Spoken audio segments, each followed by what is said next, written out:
Y'all made this.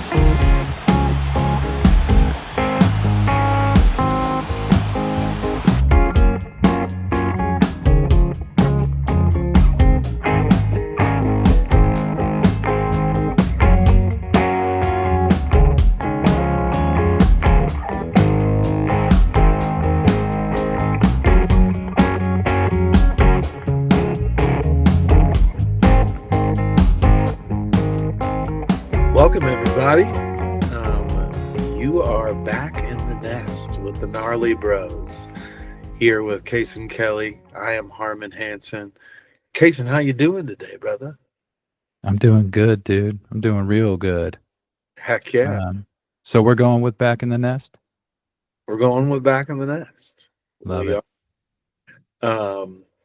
Well, I mean, I think part of it is it's a celebration, right? We are here in the football season once again. Doesn't make sense why we care about this so much, but something works about it. So A lot works about it. I think that, we're lucky to be at this time of the year. How are you feeling about the overall team here? I feel, man, I'd say the same as always. Like someone at Publix or something the other day, was wearing a Falcons hat, and I was like, all right, before the game. And they're like, how do you think it's going to go? And I was like, it's going to be a Falcons season. And they were like, it is. Yeah. It's going to be a Falcons season. Well, but it is a little different. It is a little different for a few obvious reasons, and we'll get to that. But, it's the Falcons, man. It's the Falcons. That I think I saw on Twitter someone saying that we wear the struggles as a badge of suffering. we wear our trauma, yeah, for Right. sure. And it is hard to be a Falcons fan. There is no doubt about it. So A the lot of people folks give up on it. Oh, plenty. We've seen a lot go. But I think that's, you'll see memes out there that's like, I'm doing the same thing over again. I think I need therapy. Well, I think this is the space. This is your Falcons group therapy. We have two clinicians right here, and in therapy, we're going to provide time to vent, time to process. Not too much, though. Not too much. We've been known to hate. We've had our hating times. I think we've gone crazy. We've kicked a few things, probably, sure. Destructed a little bit. Yeah, destructed. But we're trying to be in another chapter, right? And to see this, We're grateful. Grateful. I'm grateful that we get to hang, right? Hell yes, dude. That's what it's all about. I think the beautiful thing about sports is that it brings us together. Some shit talking on the family text. Remembering that one Bama fan you have in your phone, texting him up. Can honestly say not a single. No Bama fans in my phone. Got some Auburns. Yeah. It seems to be Auburn is always a little closer to us. Brother-in-law is a tech grad, Georgia Tech, and it's not even a real thing. Although, man, Haynes King and that team look a lot better than and they took the Dogs pretty far last year. So, but still, it's not the same. It's it's like the little brother that you're gonna beat in the wrestling match. You know what I mean? Yeah, we always got texts. No. Now watch us lose to him this year. But I do think that maybe part of the healing of the Falcons trauma has been helpful because we're both Dogs fans, right? We've got some wins, we've got some rings, and so I don't know that allows at least me personally to be a little more balanced about the old Falcons. And that 21 World Series, man. You're not gonna lie about that for sure. That quenched a thirst. Absolutely. But it has been tough, right? Yeah.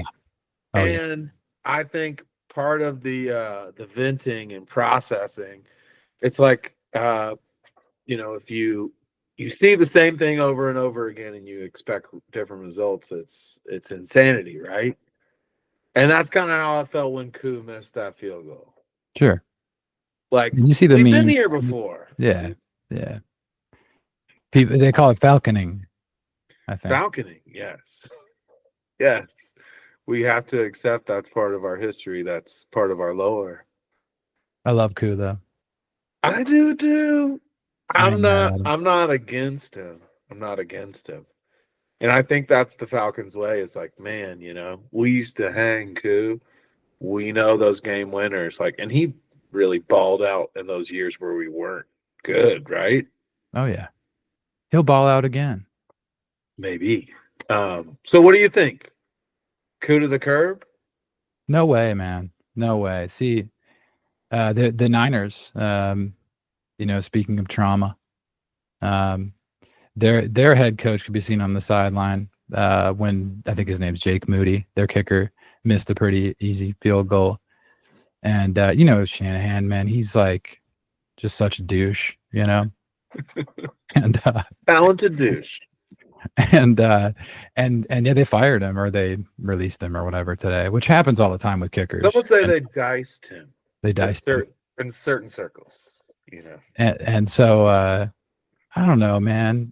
It's like you got to do what you got to do. It's a business, and you got to, with kicking, it's really just coming down to numbers. I think it's like they got to hit a certain amount, and it's got to be clutch in a way, or it's like if it's should be 80% made, and it's a within that moment, you're like, you better hit this thing. But I don't know, man. I think he strikes me as a guy, Koo does, as a guy that is resilient, or that steps up, because it's not like people make every field goal, and so kickers, man.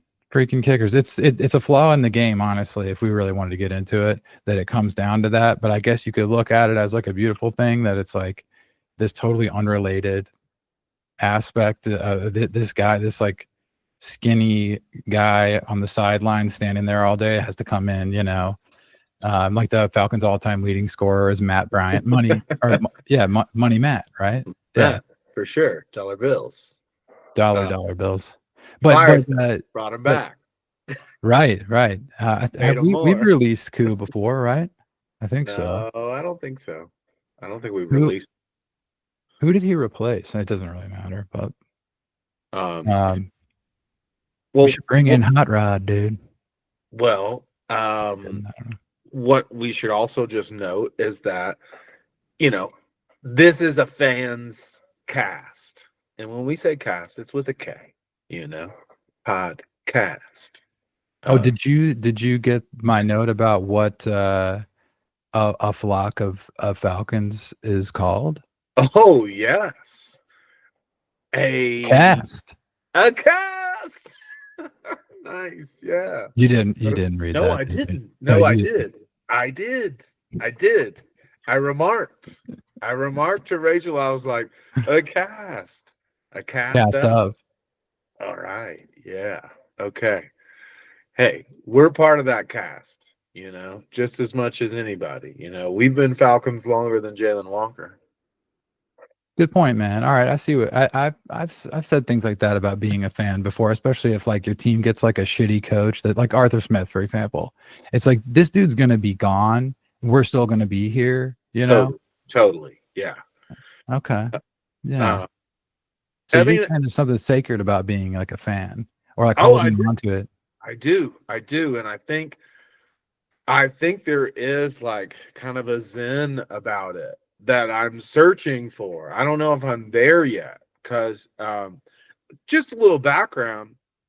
I was at 28-3 there with my dad, who taught me how to love the Falcons. Was there, had a great, crazy story of getting in. We had to bribe someone who walked us all the way in, and we almost, got sidetracked because my dad saw Gucci Mane. It was Gucci Mane, I believe. Gucci Mane. But also, side note, I do have to say, you are by far the most gifted at getting into an event somehow, some way. This is So true. there was zero doubt. Basically, if you put yourself in the city or even the state of an event that you want to go to within 10 hours, you not even 10 hours. If you can be near that stadium within 30 minutes of kickoff or the band starting, whatever, you're getting in. It's happening. We're making it, and you got to You're believe. getting in. You got to believe. So Gucci Mane threw him off. Well, the guy that was taking us in actually was old friends with Gucci Mane, and he goes to say hi to Gucci Mane, and my dad, unaware that this person is famous, tracks him because we don't have paper tickets. He's taking us with passes, so he snuck us in. But Brent was on his tail. My dad, a longtime Falcons fan, a fan since the beginning of the Falcons when they started. Very beginning. Yeah. Very beginning. Inaugural year. So we've been through it, and that was the standing room. Time. The standing room at Jerry World. Yeah. Yeah. So it's it cool was they did that. Wasn't Jerry World, it was Houston, Right. Okay. George H was wheeled out on a wheelchair in the 50-yard line. Sure your pops was into that. Yeah. Then Lady Gaga, Lady Gaga. Lady Gaga. But that wrecked a man's year, Yeah. It was a tough one to deal with. And I know Hard Nose hasn't been the same since. No, and I don't blame him. So I think that when you become a part of this cast of Falcons, this and you get into this nest that we've created for the cast, we know your pain. And we're here to serve up some copium, look at some silver linings. We're here as your companion through the Falcon season. And I'm sure there's some maybe Arizona Cardinals fans out there or Chargers fans who are like, oh, whatever, you guys are talking about championships. You know what I mean? I don't think the Chargers have ever been. No, they did. They got their doors blown off by Steve Young. I don't know if you remember that. Yeah. 94, I think. Stay out. It was like 55-14. Yeah, say rest in peace, King. That's empowering. What a G. Dude could play ball. Dude could play ball. Yeah, for sure. But no, I think that they're missing something because, it's better than to loved it all. But when you get there, you get that close and then you lose it. Yeah. Hey, man, I just know that the impact is significant. Can't speak for anyone else. But if you say you've been hurt by the Falcons, this is a safe space. You're in the nest, Yeah, and whether you're back in the nest or you're just visiting for the first time, we're glad you're here. Welcome back if you're back. Yeah, So you talk about things. We talked about things that are the same in some instances, but there's some things that felt a little different. Opportunities for gratitude. What did you see out there that you appreciated from the Falcons? Man, you've been talking about Diablo a lot. So give me your thoughts on that, because I actually had to listen to the game, which is just as awesome. I love it. 92.9? No, I put it on whatever, and then put it in my pocket. I was working, and so, but fully tuned in, and so his name was called out a lot. You know what I mean? And it sounds like he had a great game. And then according to the Pro Football Focus, they gave him, I think, the highest grade of all Falcons. Nice. What did you see out of him? I saw a lot of one of our old favorite characters is Wind in His Hair from Dances with Wolves. I got some Wind in His Hair vibes. Okay. Rushing to the ball, a lot of aggressive moves, not playing with fear or hesitation. He was in on tons of plays. He's not huge, but he is strong and he is fast, and he was moving all around. And I've had love for Troy Anderson, a lot of hope, and Nate Landman in 2023 had a great year for what it was. But last year we really were exposed in the linebacker category. Couldn't cover people downfield, just didn't have speed. And to see him out there athletic, looking great. And I think just overall the defense, five tackles. Was that 5 tackles, 3 hurries, near interception. Allowed just 21 yards in coverage. Second highest graded player behind Ebiketie, by the way. I was about to say, I thought it was one. Sorry, wasn't going to call you out, but back check. I think that there was a difference in the way the defense attacked the game. I mean, Jimmy Lake, maybe my least favorite coordinator in recent memory. Hated the bend, don't break defense. But this, even if we lost contain several times, that was a big key to, Baker Mayfield getting loose in the field. Got some stops, though, got some 3 and outs. We definitely got some stops. I mean, we had to start the game. We were looking dank. That's right. Had that first drive where it looked like we were unstoppable. Zach had a sack. Okay, Zach Hare. He had a great game. It's good to see, man. It's great to see. Our interior defensive line is still, of course, Rook. Some say he did okay for essentially a rookie. He didn't play much last year. But that penalty, which I think was a little BS. Both teams deserve to win that game. You know what I mean? Sure. Could have gone either way. It was a costly one, but I also don't blame. I think Rook did a pretty good job, and I feel promise overall. But our defensive line on the interior it's a little missing hot. Grady. Missing Grady. Onyemata, we could have cut him and got some bank, but decided to keep Onyemata, but lose Grady. Questionable calls by the old front office of the Head scratchers. organization. Yes. But that's overall, a theme. Yes. I mean, gosh, that's the part that feels like it's a Groundhog's Day.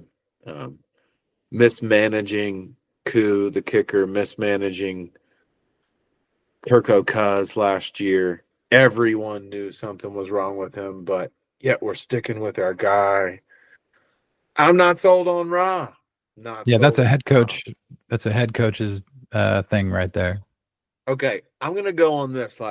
So what's his issue? What's he doing? Well, or not doing? I think we would probably agree. Who's your favorite coach of all time? Favorite football coach? I would say favorite coach. Don't overthink it. Who's the best coach? Phil Jackson. Okay, I'm gonna say Kirby Smart. Okay, yeah, all right. Okay, yeah. So you watch Kirby Smart on the sidelines. Every single play, he is involved, and and even when they're playing, who is it? Austin P. Yeah, they're gonna win that game. He is on his knees. Yeah. With the quarterback group, with a computer, going over all the play. He is coaching every moment. He is engaged in every moment. Okay, I say that for context. The antithesis of that is Raheem Morris. I never see him say a word into the microphone. I never see him talk to a player. It's like maybe he's a ventriloquist, dude. Well, You know what I mean? Who's the He can puppet? no, he doesn't move his mouth. He's talking, but you can't see it. But he's Okay. not moving his mouth. I feel like you have to have a puppet to be a ventriloquist. I don't think But so. standing by that.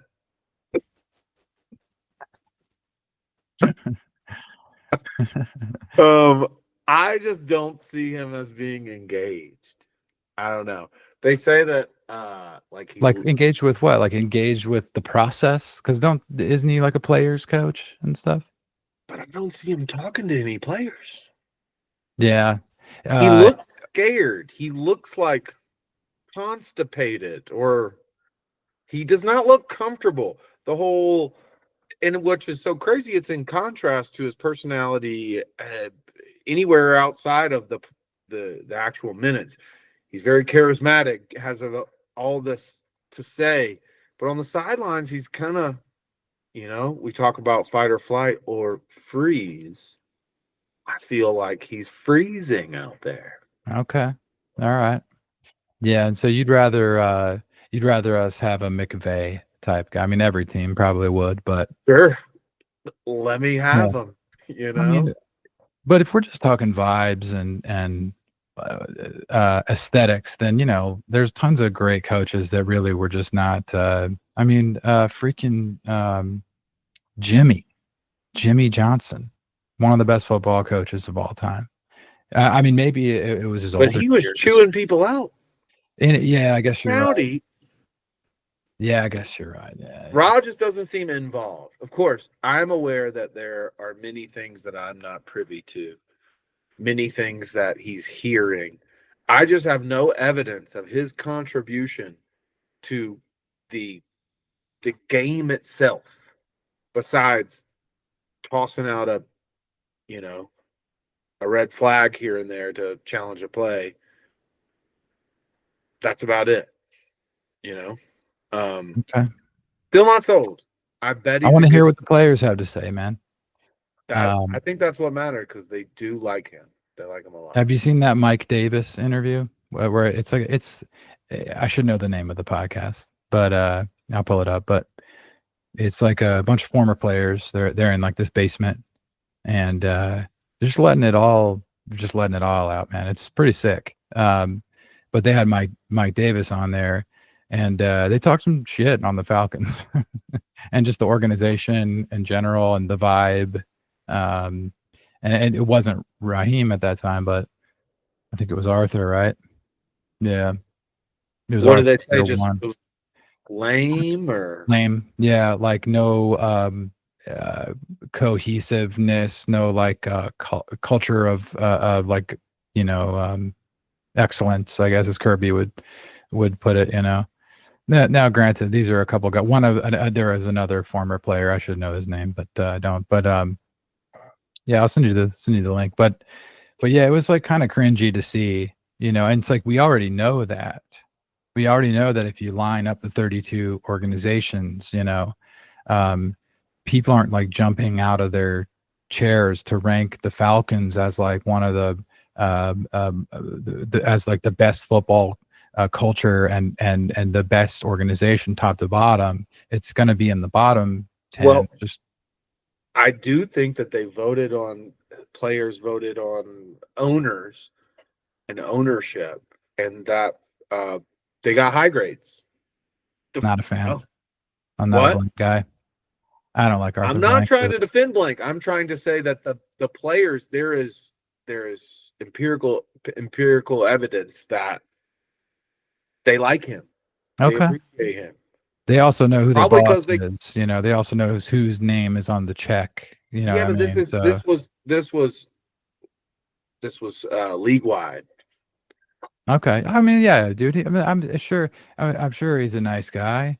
The guy knows how to do some Home Depots for sure. Opened up a children's hospital not too far from here. It's amazing. But he's not a good football team owner. He's just not. Coaching hires have not been great. Yeah, across the board. The front McKay, it's like, why does this guy have a job? It's almost as if it's a job. Like it's like they're going to work, they're chill. Hey, we're chill. You know, we're doing our Meanwhile, I'm job. over here 3 IPAs deep, not chill. That Koo is still our kicker and losing games for us. Okay.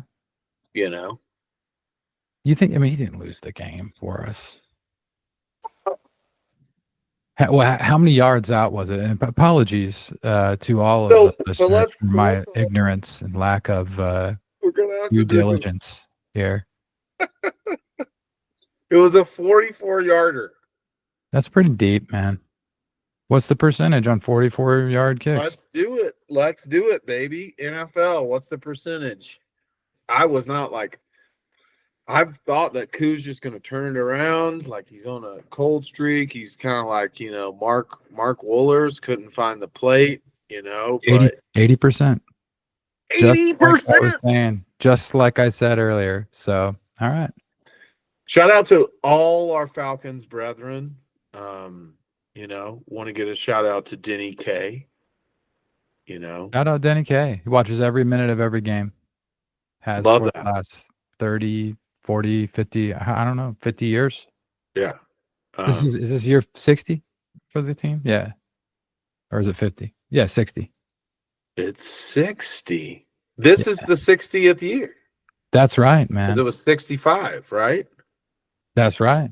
Yeah. What can you do a quick search on what is your 60th anniversary? It's like paper diamond. What if you make it to 60? I don't know. Is there something you're supposed to do? I mean, each anniversary has a theme. Oh shit! I didn't know that. Yeah. What? Starting when? I mean, starting right away. I think it's paper. Like, yeah. Yeah. I'm sorry. I can't. I just A-Rodge. No one's. No one's yeah. here. So you're doing that? You're doing the themes every year? You're gonna have to teach me, man. So what? Yeah. See, I'm so bad at it. Hey, but 60th anniversary, diamond. Okay, I'm down with diamonds, dude. I heard someone trying to be like, yeah, well, diamonds like didn't actually used to be. Like, what are you talking about, dude? No. I don't care. All right. On another note of like people hating on something that needs no hating on, anyone that's like pump the brakes on Penix, I will not pump the brakes. Who's saying that? Excitement. Oh, there's cats. There's cats. What are they saying? They're just saying it wasn't that good of a game. What are they looking for? What do they expect? I mean, what? I'll tell you what they got. I think the most important thing of any NFL quarterback, or really any, you want any human, you want to be clutch. Absolutely, man. When you never know someone until you break down on the side of the road with them. Sure. My buddy, good buddy, Michael Harry. Harry the other night, Harry Catchatry, early in a relationship, his dog encounters a skunk. Okay. And so he has to have a tomato paste bath, another Seinfeld ref. So there was sprayage? There was sprayage, full-on sprayage. And I think that skunks are something to laugh about outside of it. But if it actually happens... I'm not laughing, man. Okay, I can tell. No laughs. Yeah, no, that's... I mean, we threw out some, like, day-old cantaloupe today that had, like, just a slightly off smell. And it's like, oh. Cantaloupe's already funky, though. It kind of, like, has a little bit of sound funk, right? What is up with that? But anyway, the skunk sprays the dog. Skunk sprays the dog, and essentially, with this new lady in his life, they have to have a tomato paste bath at 3 a.m. The point is, that's when you get to know someone. Oh yeah. You don't get to know, your quarterback if you're up 17. You get to know your quarterback if you're in the fourth quarter and you need a score to just even be in the game, for there to be a chance. And both of those runs by Penix where he stretched out, he's not a runner, he's not a scrambler, but those efforts show to me QB1. That's my guy. Ride or die. Harmon, we know it when we see it, man. Been around long enough. Yeah. He's no good. fear. No fear. He's our guy. He's our guy. He's our guy. Opportunity for gratitude. I am grateful for Michael Penix. Shoot, yeah. Me too. I think he has a cannon. Sure does. If we can give him more time. Mooney. When's Mooney back? They say maybe next week. We have Lund and Moon. It's going to be less than, because they would have put him on IR if it was going to be more than 4, I think is the. So, but with that said, there have been examples in the NFL of teams not putting a player on IR and them still being out longer than. But I think sure. There was talks he was going to start week 1, so I think we see him next week. I think we see Drake London back in the lineup. I think. Yeah. I could see that for sure. I would say Mooney. I wouldn't be surprised if he's out another week, but I mean, obviously, I have no idea.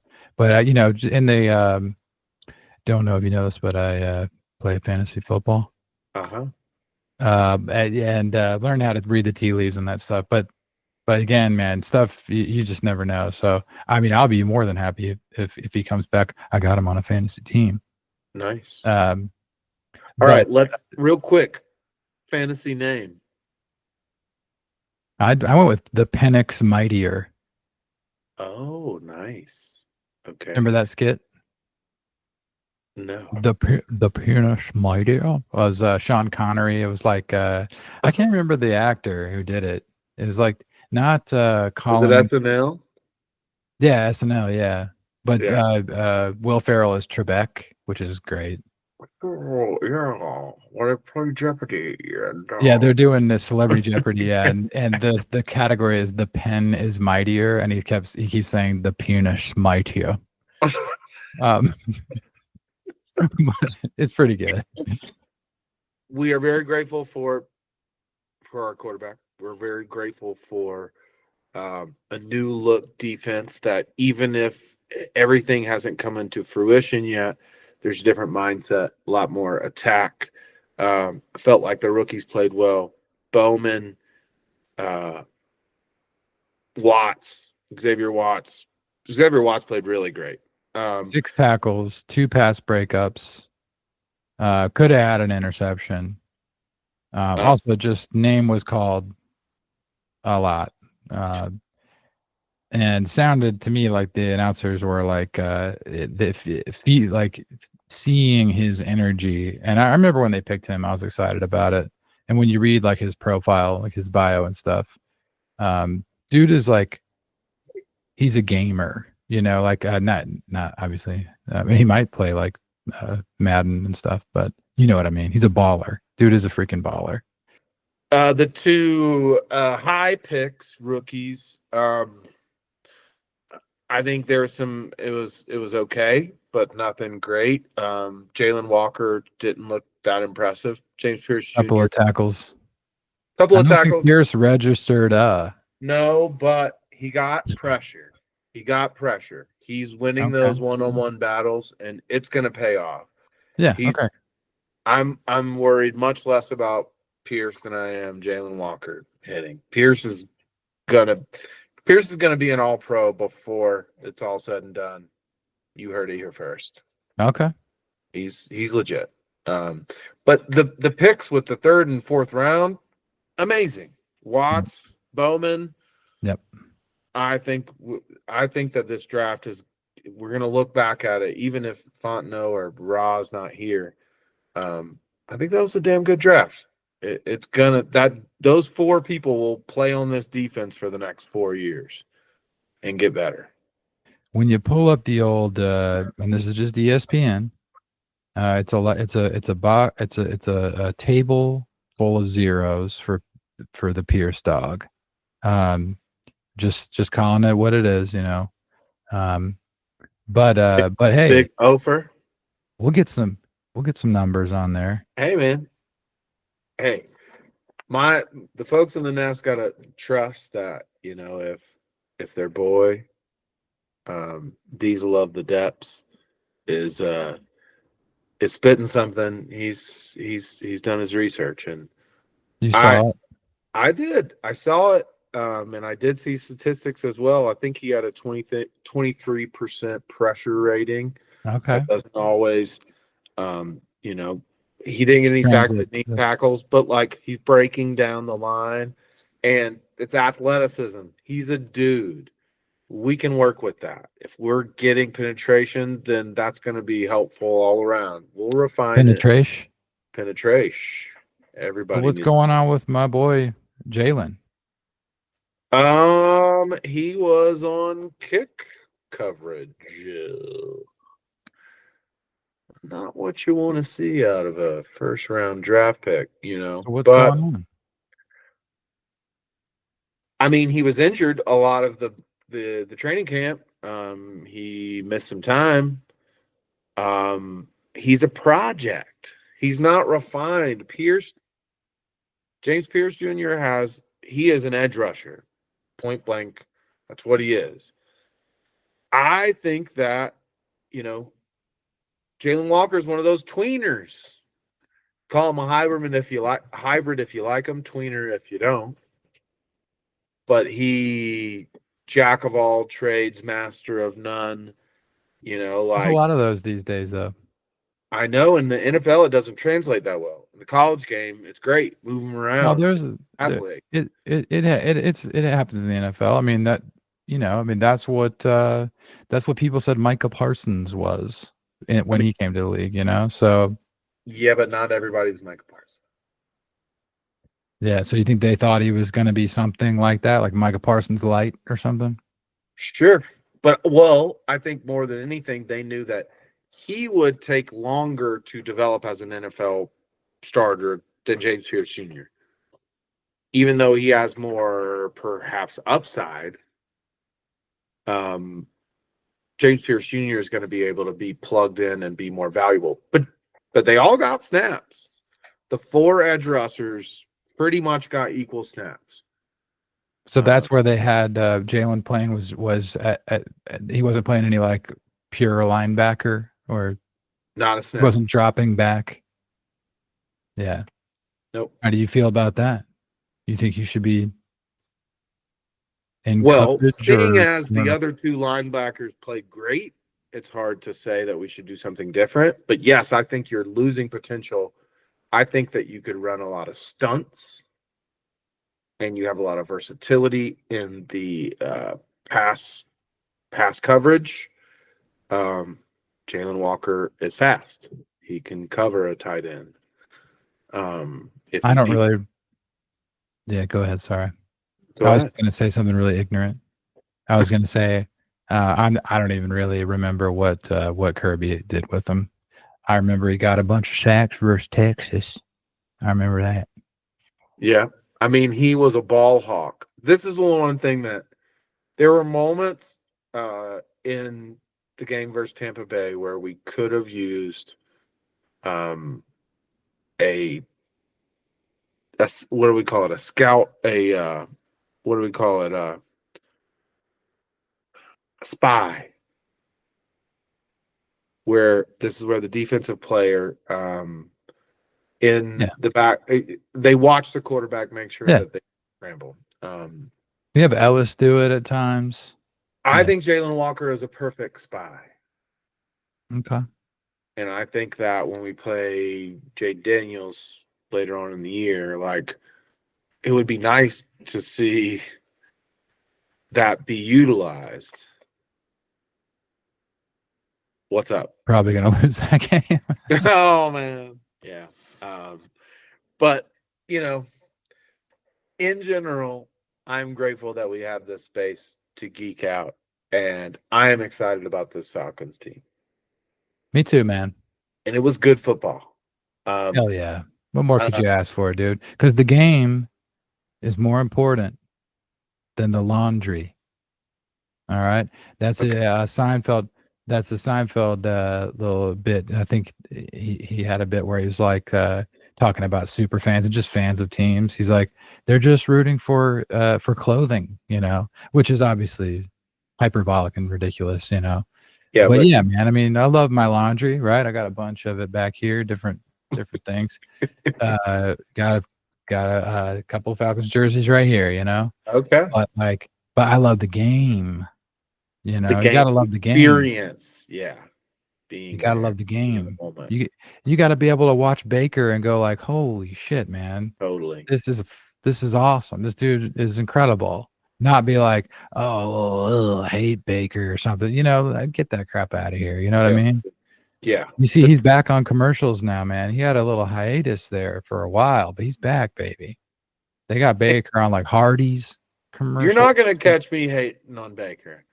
Who you I gonna think it's hate one of on? those. Who you hating on? I'll hate on Aaron Rodgers all day, twice on Sundays. It depends on what we're hating on. I'll hate on every part, every bit. Him as a quarterback. Okay, sure, yeah. And that's our relationship to him in some ways. We know him as a quarterback. Yeah, and when I would watch him play back when he was good, it was incredible. It was awesome to watch. But then he would open his mouth and say something afterwards, and he'd be like, "God, this guy He's lame. He's lame." But I think ultimate. That as far as a quarterback, just straight up as a player, not career, but just player, I think he's the best. Oh, okay. All right. I think he's the best, man. I think he's the best. You know who said he was the best as well? Brady. Terry Bradshaw or something. Yeah, No, because Brady can't say himself. Yeah, I mean, he's not going to say it. I mean, you know what I mean? He's not going to say himself. Yeah, I don't know, man. Hey, we're not going to. He's good. He was really good. He was really good. He did some crazy stuff. But, I mean, I think Mahomes is better, Oh, yeah, for sure. I would even and the game's changed, of course, but I would probably go Peyton Manning over Aaron Rodgers. I'm definitely going Brady over him. We got I'm going to go Steve Young over Aaron Rodgers, and I'm going to go with Joe Montana as well, and probably Dan. Of course. But you said all time. I'm saying the person that plays the position the best, not who has the best quarterback ever, not who's had the best career, but who just was the best quarterback when they were at their best. We can definitely dice this. This is getting into like first take territory here, but we might have to record at a time when our kids are not asleep so that we can scream and yell. I want to see the veins. And we should just only talk about Shedeur Sanders, LeBron, and definitely Cowboys, Jerry Jones. Sure. Yeah. And have you thought about how you're going to tell your kids about 28-3? Because if you don't tell them, they're going to find out there on their own. Well, and you don't know where it's going to be. It's going to be some Patriot fan meme. I'm not going to hide from it. And they're going to be like, "Dad, what's 28-3?" Well, and then you're going to be like, "Sit down, son." I've definitely bucked up with a couple of cats that there was a while where like people that like barely knew you thought they could just like say that, and I would quickly let them know that like no, that's not okay. That's not in a very kind way, but it's not okay. That's not okay. And I think there's a little bit of that buck up spirit in that people that toss around the 28-3 as a joke, as a an afterthought. We lived it. Did I tell you that I was in Savannah one time and at a person we know's bar, and they had that Super Bowl playing on all the televisions, and it was like 3 years later, And I was like, can we change the DBs here? Why are we? Why? But speaking of Savannah and the Patriots, did you know that our very own Big Boy is a Patriots fan? Now I've heard about this, and I didn't want it to be true. It was kind of like a say it ain't so scenario. Yeah. Oh, It's not as juicy as you might think. He's also a big time Falcons fan. And this this goes to my when I said like it's about the game first, And I do think it's okay to be a fan of multiple teams. Like the Jets are my number 2. Jets are your number 2. Okay. That's right. That's right. Gosh darn it. Falcons Jets fan. Okay. Do you know who my number 2 is? Yeah, I think so.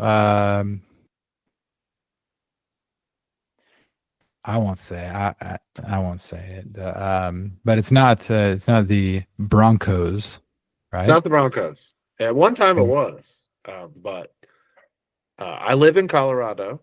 Yes, and Kason, you're broadcasting from the deck. That's right. Decatur, Decatur, Illinois.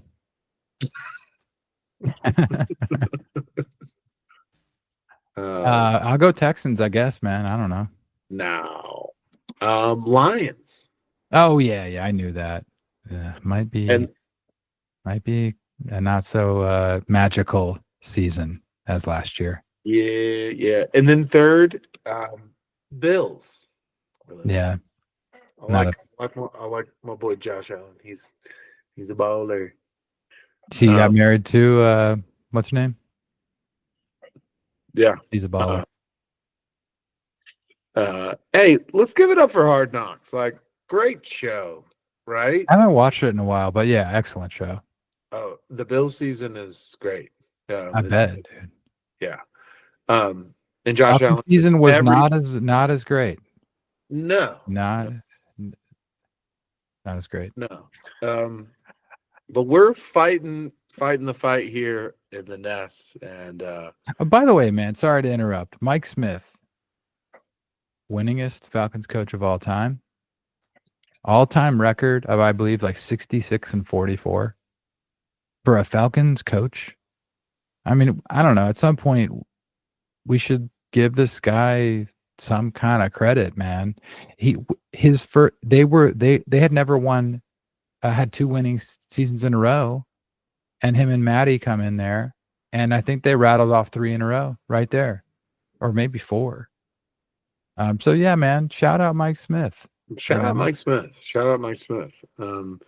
Yeah, I think that we should do a segment of like Falcons legend each show. But also one segment we're gonna check in on because he's a very polarizing guy. We're gonna have a pit stop. Pit stop.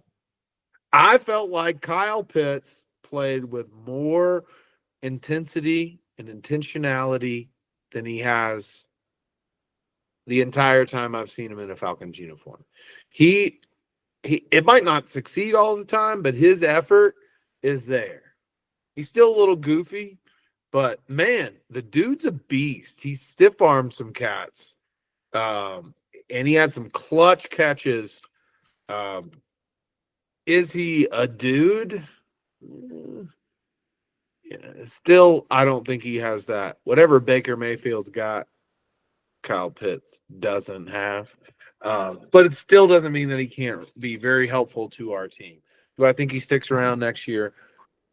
Probably because we franchise him, but okay, yeah. We're not stick my head. We're not signing. I don't think. But anyways, we will if he has a really good year. We will. We absolutely will. Well, we do stuff like that. Probably. Yeah, see, I don't know.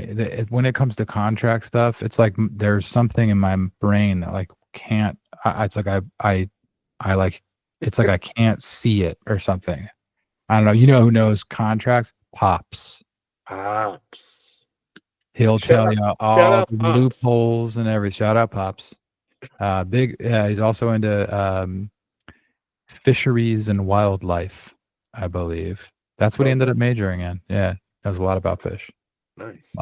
Help me out with Mittens. We got a fish. Max named him Mittens. Nice. That's a great name. Hell yeah, dude. Yeah, man. Pit stop, dude. If you could do any pit stop right now, what would it be? Pit You're on stop a road anywhere. trip. Yeah, we're on a road trip. Okay. Pensacola. Okay.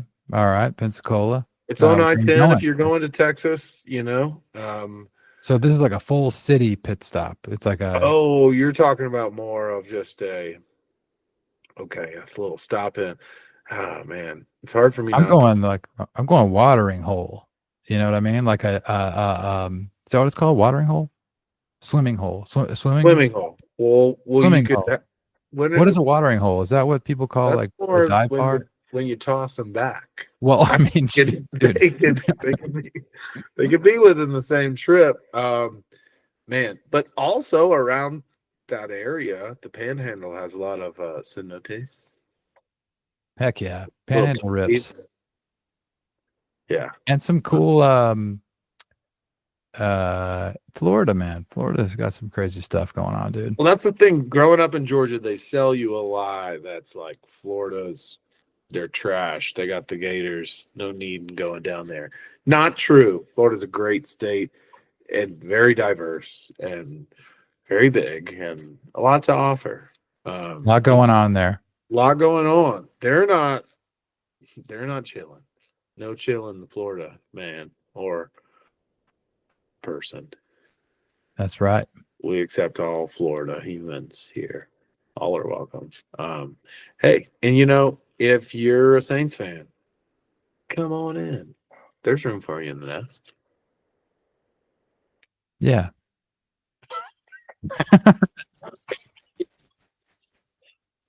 All right. If for some crazy reason you have made it this far, we would love for you to like, subscribe, tell a friend, start a bustle in your hedgerow.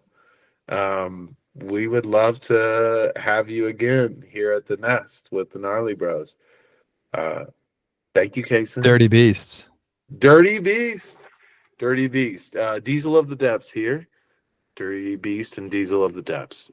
We'll be signing off. And we've got Minnesota. I'll just say JJ looked pretty dank in the fourth quarter. So he's a dog. He kind of is. Wish he wasn't, but he is. I still believe in us. My fantasy name, which will also be, let's hope, a phrase that we use here on the pod, on the cast. Wheels up, talons down. And with that, we will sign off.